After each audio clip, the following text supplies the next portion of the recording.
Just a quick word on Bruce Buck and Marina leaving Chelsea right now. I think it was kind of expected when the whole news of Roman having to sell the club happened. But is it too soon for Chelsea to make these replacements? Because as we all know, Marina's been in charge of Chelsea for a long time now, and she's brought in some incredible transfers and handled the club really well under Roman Abramovich.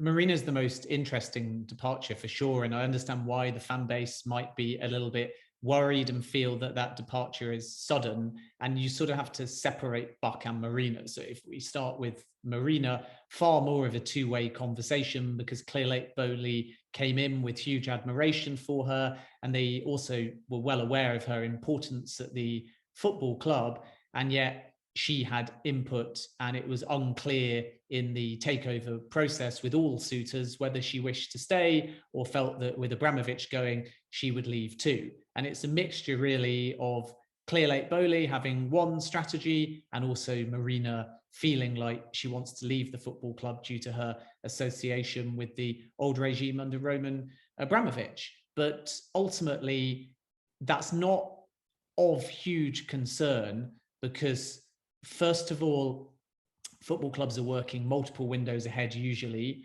And second of all, there has been a transitional period and there'll continue to be a handover. So it's not like she just departs and then Todd Bowley has to run everything. Obviously, and it's the same with Buck staying on as a special advisor, the Clearlake-Bowley group are not going to just let her exit the football club without a proper handover. And there's plenty of other football staff, including Pedacek, for example, that at the moment are still remaining as well. And I think the other thing to bear in mind with not just Marina, but anybody that takes on that role around transfers and recruitment, you tend to find, and Dan Ashworth from Brighton to Newcastle is another good example of this, that the protocol is to get rid of them quickly and put them on gardening leave. And the reason for that is because the longer they stay at the football club when they're outgoing, the more they know. And the sense of football clubs tends to be that you want to get them on gardening leave quickly because of that first point I made, that football clubs are working multiple windows ahead. And it's not really insider knowledge if you ask Marina to complete a window and allocate any targets going forwards. If she then hypothetically, not that I think this is a realistic scenario, but if she went to Arsenal, for example, she would know stuff about Chelsea, not because she was trying to cheat or was trying to bend the rules, but the longer you stay at that football club during a transitional period, if you do join a rival, the more naturally you know about Chelsea's players, about wage structures, about new ownership plans, and about future windows. And that can be helpful in your new role, which is why you tend to be placed on gardening leave relatively quickly. And I think that's why once Chelsea officially announced the departure, you'll realize that she gets placed on a gardening leave or departs the football club very quickly. But no real cause for concern. And I think that due to her own input and involvement in the transitional period, Chelsea are fine for this window, and then by the time the next window comes, they'll obviously want a replacement in place, and names are certainly being looked at. With Buck, it was a bit more straightforward because the new ownership group had Todd Bowley in mind as chair pretty much from the very beginning.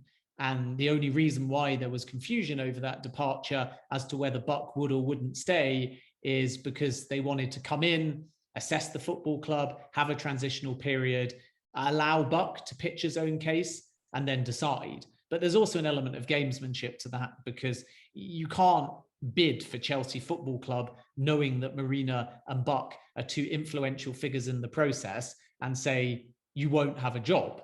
And the Sir Martin Broughton bid had a chair in mind, and that was seen to be a sticking point because there's no doubt that Bruce Buck wanted to stay in his role. So what you sort of have to do is play the game and bid for the football club and say that everyone's job will be assessed, then come in. And then if you are going to get rid of them, you do that after you've already won, because then you've got the control and the ability to hire and fire. But I've said from as early really as May, before even the new ownership group were formally in place, that Todd Bowley saw himself as the next Chelsea Football Club chair.